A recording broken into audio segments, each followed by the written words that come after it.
अरे राधा, तेरी पांचों ननंद क्या कर रही हैं? माँ जी अभी तो 5 मिनट अपने कमरे में सो रही हैं।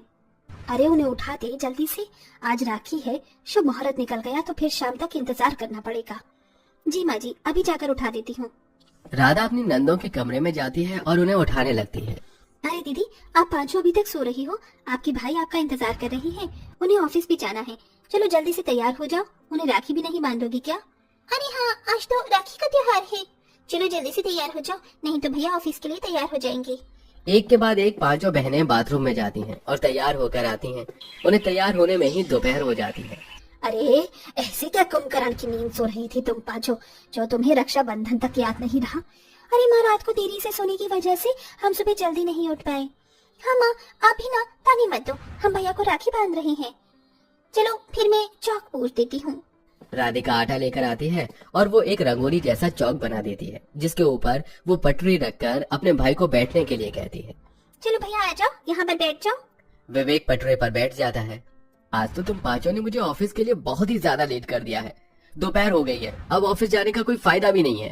तो क्या हुआ भैया, ये राखी का त्योहार बार बार थोड़ी ना आता है। और नहीं तो क्या, आज राखी है, आज तो आपको हमारे साथ समय बिताना चाहिए। ऐसा कहने के बाद पांचों बहनें विवेक को राखी बांधना शुरू कर देती हैं। चलो देखो भैया, मेरी राखी सबसे सुंदर लग रही है।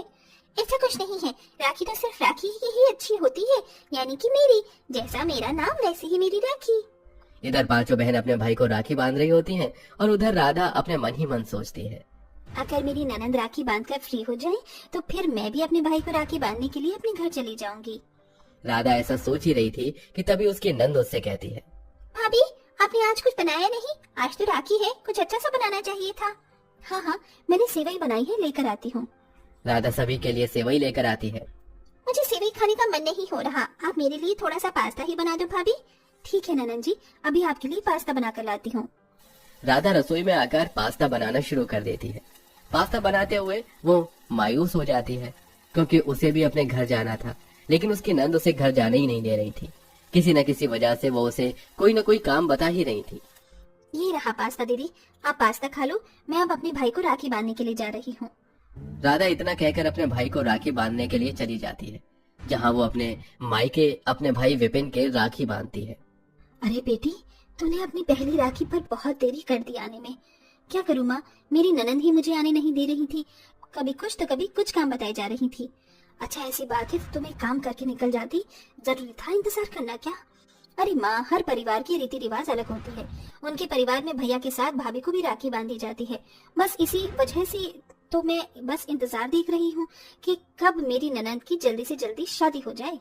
हाँ बेटी, ये भी ठीक रहेगा, जब वो अपने घर चली जाएंगी तो उन्हें समझ आ जाएगा कि किस तरह से सभी के साथ रहना चाहिए, क्योंकि आगे चलकर भी तो वो भाभी बनेंगी। कौशल्या के ये कहने पर राधा चुप हो जाती है। वो अपने भाई से अपनी राखी का तोहफा लेती है, जिसके बाद वो कुछ समय अपने भाई और अपनी माँ से बात करते हुए निकलने लगती है। तभी उसके फोन पर फोन आता है। अरे भाभी, आप अभी तक अपने मायके ही हो, आप वहाँ से निकली नहीं हो? घर पर कितने सारे मेहमान आए हुए हैं, बुआ जी आई हैं, आपको समय पर आ जाना चाहिए था। हाँ हाँ दीदी, बस निकल ही रही हूँ, आती हूँ। इतना कहकर राधा फोन रख देती है। उसके फोन रखते ही उसकी माँ उससे कहती है, क्या हुआ बेटी, कहाँ जा रही हो तुम? और कहाँ जाऊंगी माँ, अपने ससुराल जा रही हूँ। मेरी पांचों ननंद मुझे बुला रही हैं, वहाँ पर मेरी बुआ सास आई हैं। राधा इतना कहकर अपने मायके से अपने ससुराल आ जाती है, जहाँ वो आए हुए सभी मेहमानों की अच्छे से खातिरदारी करती है, जरा भी आराम नहीं करती। ऊपर से उसके आते ही पांचों नंद सारे काम छोड़कर मेहमानों के पास ही बैठ जाते हैं, जिसके चलते सब कुछ राधा को ही संभालना पड़ता है।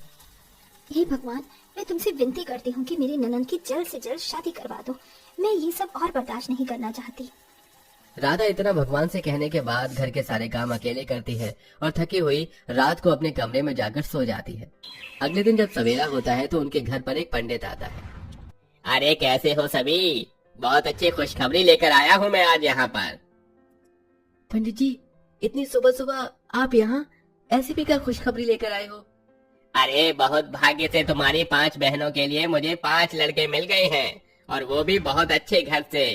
मैं तो कहता हूँ चट मंगनी पट ब्याह कर दो। रिश्ते की बात सुनकर पांचों बहनें बहुत खुश हो जाती हैं। क्या बात है, फिर तो हमारी भी शादी हो जाएगी, फिर हम भी अपने ससुराल से भैया को राखी बांधने आया करेंगे। पांचों बहन खुश हो रही थी कि तभी पंडित तेजस्विनी और उसके बेटे विवेक को लड़कों की फोटो दिखाता है, लड़कों की फोटो माँ बेटा दोनों को पसंद आ जाती है। मुझे तो लड़के अच्छे लग रहे हैं पंडित जी, आप रिश्ते की बात को आगे बढ़ाओ और हो सके तो जल्द ही हम अपनी बेटियों की शादी करवा देंगे। इस तरह तेजस्विनी और विवेक के कहने पर पंडित बहुत जल्द रिश्ते की बात को आगे बढ़ा देते हैं। दोनों परिवारों में रिश्ता पक्का हो जाता है और बहुत जल्द शादी की तारीख भी आ जाती है। हमारी शादी की तारीख इतनी जल्दी निकल आई कि पता ही नहीं चला। अरे हम कुछ शॉपिंग भी नहीं कर पाए। अरे अब कौन सी शॉपिंग करनी है, अब तो शादी के बाद ही होगी शॉपिंग। अगले दिन पांचों बहनें शादी करके अपने मायके से ससुराल विदा हो जाती हैं, जहां वो जाकर हंसी खुशी रहने लगती हैं। उनकी शादी के बाद राधा को बहुत आराम मिलता है। अच्छा हुआ कि मेरी पांचों ननद अपनी ससुराल विदा हो गईं। अब मुझे तीज त्योहार पर अपने घर जाने के लिए परेशान नहीं होना पड़ेगा। राधा बहुत खुश होती है और धीरे धीरे सब नॉर्मल हो जाता है। अपनी पांचों नंद की शादी के बाद राधा अकेले घर में आराम से काम करती है और समय पर खाना खाकर भी सो जाती है। धीरे धीरे साल भर बीत जाता है और फिर से राखी आने वाली होती है, जिसकी तैयारी में राधा बहुत पहले से लगी होती है। इस बार तो मैंने बहुत अच्छी राखी खरीदी है, भैया खुशी हो जाएंगे। कल मेरी ननद के आने के बाद मैं अपने मायके चली जाऊंगी। इस बार तो समय पर ही चली जाऊंगी। अगले दिन जब सवेरा होता है, राधा की पांचों नंद अपने ससुराल से पहली बार घर पर आती हैं, जिसे देखकर विवेक और उसकी माँ बहुत खुश होती हैं। मेरी पांचों बेटियां कितनी सुंदर और कितनी प्यारी लग रही हैं। तुम्हारी शादी के बाद आज तो मैं देख रहा हूँ, वो भी राखी पर। हाँ भैया, राखी पर तो आना ही था। चलो आओ बैठो, थोड़ी देर बात करते हैं। सारी बहनें हॉल में बैठकर अपने भाई से बात करने लगती हैं। तभी राधा अपना बैग लेकर आती है। दीदी आप पांचों तो आ ही गई हो, चलो अब मैं अपने मायके चलती हूँ, मेरे भैया भी इंतजार कर रहे होंगे। अरे भाभी इतनी जल्दी क्या है जाने की, अभी तो हमें आए हुए समय भी नहीं हुआ ना। आपने हमारे लिए चाय नाश्ता बनाया ना, हमारे पास थोड़ी देर बैठी हो। क्या हुआ भाभी, आपको क्या हमारे साथ राखी नहीं मनानी? ऐसी कोई बात नहीं है, मैं तो बस छोड़ो भाभी, चलो यहाँ पर आकर हमारे साथ बैठो और थोड़ी देर बात करो।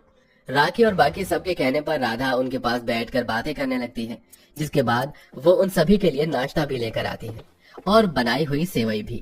धीरे धीरे वक्त गुजरने लगता है और हर बार की तरह इस बार भी राधा की नंद उससे कोई न कोई काम बताती ही रहती है। देखना भैया, इस बार तो हम पूरा 1 महीना रुक जाएंगे, क्योंकि 1 साल में जो आए हैं। अरे ये तो तुम्हारा ही घर है, तुम्हारा जब मन करे तब तक रुको। हाँ हाँ बेटी, तुम्हारा जब तक दिल करे तब तक रुको। इस तरह पांचों बहनें रुकने का पूरा इंतजाम करके आई हुई होती हैं और इधर राधा सारा दिन गुजारने के बाद शाम को अपने भाई के राखी बांधने के लिए अपने मायके पहुंचती है। कहाँ रह गई थी तुम सुबह से? तुम्हें फोन कर रही हूँ, फोन भी नहीं उठा रही थी। राखी बांधने आई हो या फिर यहाँ अपना बसेरा करने आई हो? कितना बड़ा बैग लेकर आ गई हो इस बार। बहुत हो गया माँ, लगता है उन लोगों को समझ नहीं आता कि मैं भी इंसान हूँ। अब बहुत हुआ, मैं इतनी जल्दी उस घर में नहीं जाऊंगी। आखिर मेरी ननद को भी तो पता लगना चाहिए कि उन्होंने पूरा घर मेरे ऊपर किस कदर छोड़ रखा था। मेरी ननद 1 महीने रुकने के लिए आई है, अब मैं भी यहाँ से 1 महीने के बाद ही जाऊंगी। इस तरह राधा पूरा 1 महीना रुकने के लिए अपने मायके आ जाती है, लेकिन उसके जाने के बाद उसकी पांचों नंद को अपना मायका संभालना पड़ता है। इतने सारे काम करके पांचों बहुत ज्यादा थक जाती हैं और उन्हें अपनी भाभी याद आने लगती हैं। उसी के चलते उन पांचों को अपनी गलती का एहसास होता है। वो अपनी भाभी से माफी मांगकर उससे प्यार से घर बुला लेती हैं और अगली बारी से ऐसा कभी नहीं करती।